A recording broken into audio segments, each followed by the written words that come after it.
Kalau lu cari tab murah, mending ini aja. Jadi pada tanggal 13 Juli kemarin, Huawei Indonesia baru aja merilis 3 barang terbarunya dia. Yang pertama itu ada Nova 7. Yang kedua, yes, ada ini, ada Huawei MatePad. Dan yang ketiga itu ada FreeBuds 3i. Yap, hari ini gue pengen ngebahas soal MatePad ini. Ini menarik banget karena pada saat gue lihat harganya, wow, ternyata murah juga, tidak terlalu mahal. Oke, untuk harga gue mention aja di awal. Jadi kemarin Huawei itu baru aja open pre-order buat 3 barang tadi dari tanggal 15 Juli sampai 24 Juli. Oke, buat kalian yang mau ikutan, wah, mending langsung aja ke website-nya deh. Dan MatePad ini ada di harga 4.299.000. Dan kalau misalnya lu pada ikut pre-ordernya sih, saat-saat ini lagi ada cashback dan ada bonus-bonus tambahan sih. Oke, yang pertama dari boxnya dulu gue lihat. Menurut gue nih box bener-bener kokoh banget ya, dan premium kelihatannya. Dan di sini ada tulisan Huawei MatePad, dan ini kayak metalik gitu, kalau kena sinar dia rada shiny gimana gitu ya.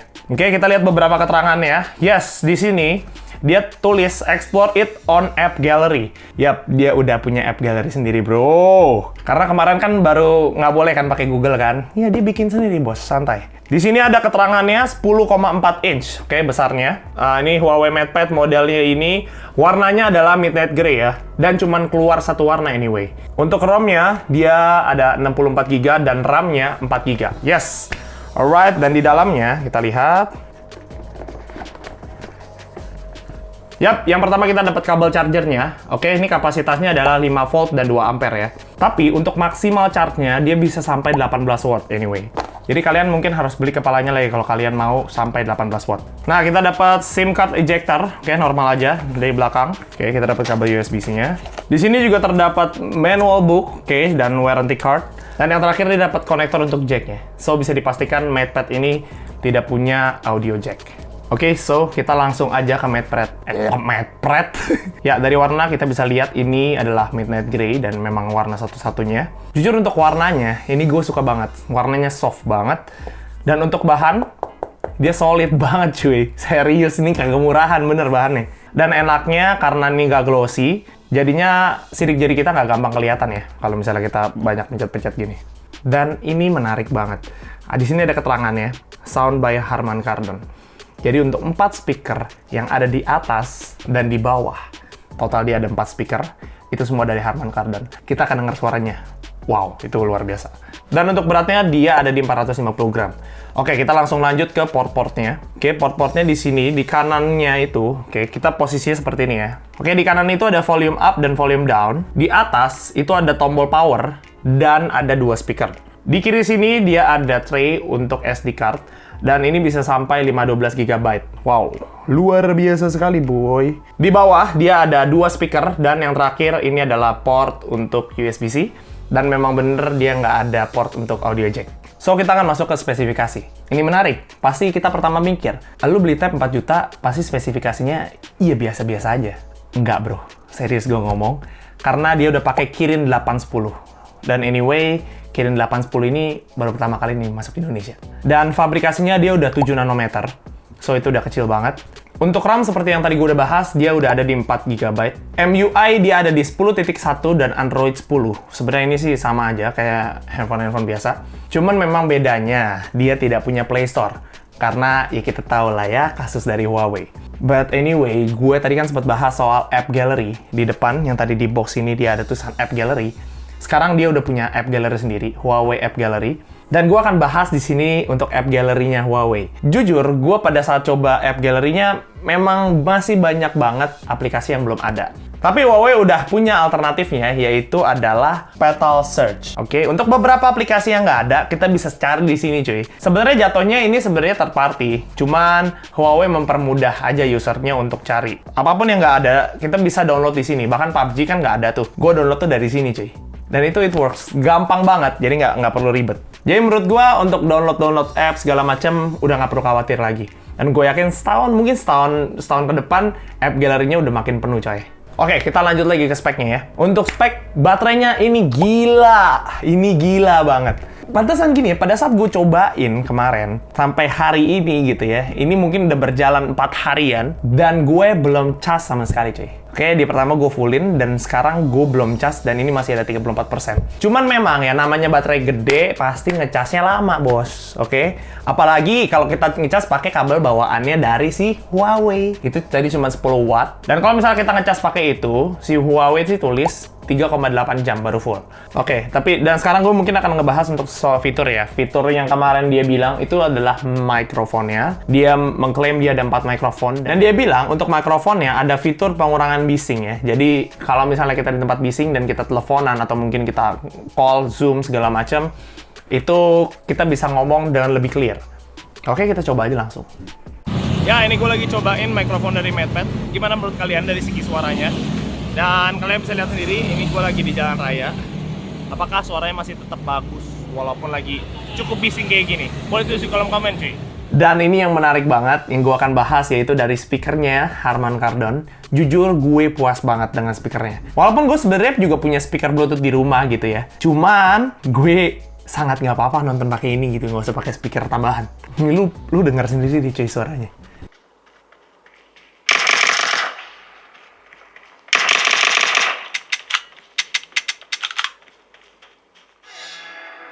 Welcome back to Tech Channel. Jadi hari ini kita sedikit riak lah ya. Biasanya kan kalau kita kan nge-review barang-barang ya Xiaomi yang relatif harganya di bawah lah.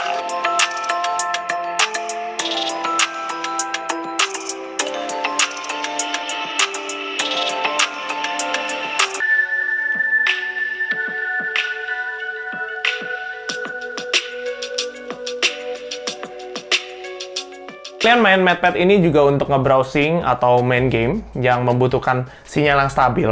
Dia bilang di dalam sini tuh dia ada 4 antena yang tersembunyi di belakang back covernya. Jadi dia bisa pastikan kalau jaringan kita bisa stabil. Sekarang gue akan masuk ke segi layarnya. Yap, segi layar pun sebenarnya itu di-highlight sama si MadPad ini. Untuk besarnya dia 10,4 inch dan resolusinya ini cukup tinggi ya. 2000 kali 1200 men. 84% screen to body ratio, so ya memang ini secara kurang lebih dipenuhi oleh layar, ya iya pasti sih. Dan 70,8 NTC, that's why itu membuat warna ini udah menyerupai dengan warna aslinya. Oke, so gua akan masuk ke aplikasi ya.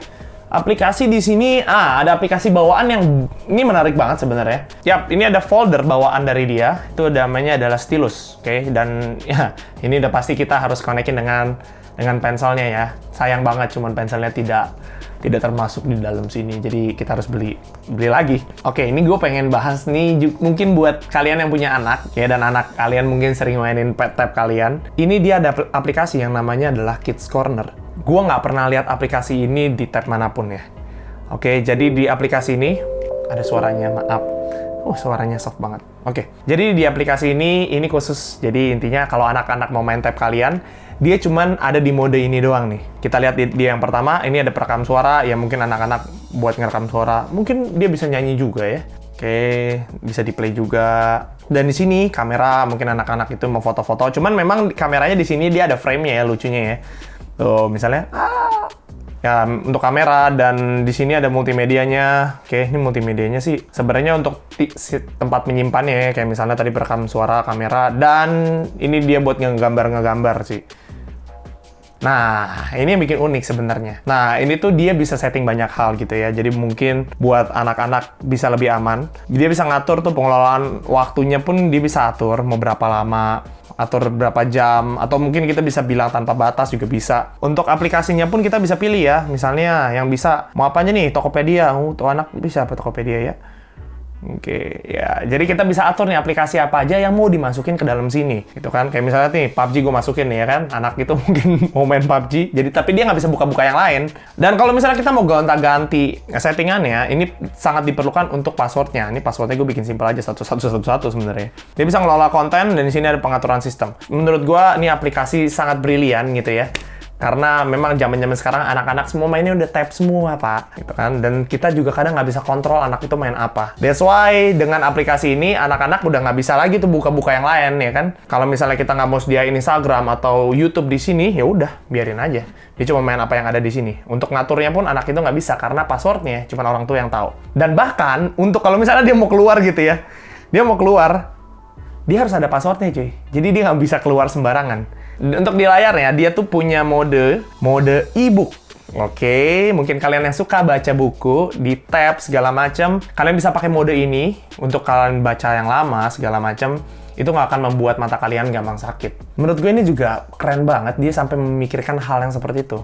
Karena itu tadi, nggak semua tab punya fitur ini loh. Di battery sini, dia ada performance mode dan power saving mode. Gila sih coy, di sini tulisannya 33% ini masih bisa sampai 17 jam. Kalau misalnya kita pakai power saving mode, itu dia bisa sampai 19 jaman. Dan untuk performance-nya ini gue tes di saat dia main game. Untuk PUBG, dia bisa sampai SD yang high performance, dan yang smooth dia bisa sampai ultra. Memang dia belum sampai HDR sih, tapi menurut gue ini cukup banget bro. Dia juga sempat highlight soal multi-screen collaboration.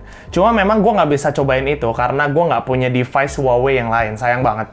Jadi dia tuh kayaknya tuh mau bikin seperti Apple, yang semuanya itu di dalam satu ekosistem. Laptop, handphone, dan tab itu di satu ekosistem. Gue nggak tahu nih, Huawei ke depan nih akan kayaknya cukup jadi persaingan yang semakin sengit ya untuk brand-brand lain juga. Gue dari tadi belum bahas soal kamera, cuman ya memang kalau kita ngomongin soal tab, lu nggak terlalu butuh banget kamera nggak sih, gitu ya. That's why makanya di sini kameranya tuh nggak gimana banget gitu ya. Kamera depan dan belakangnya itu ada di 8 megapiksel, dan yang depan itu ultra wide. Dia dua-duanya udah autofocus kok. Cuman gue pengen bahas fiturnya coy, fiturnya tuh keren. Fitur dari kamera. Oke, fitur dari kamera. Yang pertama gue akan bahas. Nah ini tuh settingnya juga simple banget, cuman beauty, foto, ya kan, video. Oke, ini more, ya more-nya juga ya paling ada panorama segala macam. Ya di sini gue akan bahas dari segi foto. Sebenarnya mungkin ini biasa aja kali ya. Dia bisa pakai suara. Oke, ini kita ini ya, kita selfie. Lihat ultra wide. Cuma ngomong cheese. Huawei itu memang terkenal dengan AI-nya ya. AI yang buat kalian yang nggak tahu itu Artificial Intelligence. Oke, kita coba on-in untuk AI-nya. Di sini kita bisa on-off-in. Dan ini di mode paling bawah di kamera ini kita bisa pencet. Wow, ini keren banget. You have to see this. Oke, di sini ada beberapa pilihan. Yang pertama itu ada code scanner. Yang kedua itu ada translate. Oke, untuk nge-translate. Yang ketiga itu ada untuk shopping. Yang keempat calories. Dan yang kelima itu untuk identify mungkin barangnya. Oke, gue nggak akan bahas semua lah ya. Ini yang bisa gue bahas saat ini aja. Let's say yang shopping. Misalnya kita ada barang di sekeliling kita yang kita nggak tahu ini barang apa sih namanya. Kita tinggal arahin aja dan dia bisa langsung ngecari coy. Dia langsung nyari, dia connect, dia langsung tulis source-nya di VNZ. Speakernya dia bisa langsung, ini speaker di depan gue anyway. Kayak dia bisa langsung cari. Dan next, oke itu untuk shopping ya. Misalnya bahkan mungkin buat layar, untuk karpet pun tadi karpet pun ada gitu ya. Ini sangat useful ya. Untuk kalori buat kalian yang nge-gym ya. Mungkin ada makanan kalian di depan kalian dan kalian bisa ngecek, wah berapa nih kalorinya nih. Tapi buat gue nggak guna sih. Karena gue nggak pernah peduli. Nah ini yang keren. Yang satu lagi, ini adalah translate. Oke? Gue akan ambil satu buku dari sini. Dan gue akan coba langsung translate. Dari Indonesia, dia bisa cek juga. Dia akan langsung di-tag ke Inggris anyway. Gokil banget bro. Serius deh, ini buat gue merinding cuy. Jadi di sini kita bisa langsung baca, cuman pegel aja megangnya bro kalau kalian mau bener-bener baca. Itu fitur-fitur tambahan yang mungkin kalian akan semakin berpikir, semakin yakin kalau kalian mau beli MatePad ini. So, sekian aja review gue buat MatePad ini.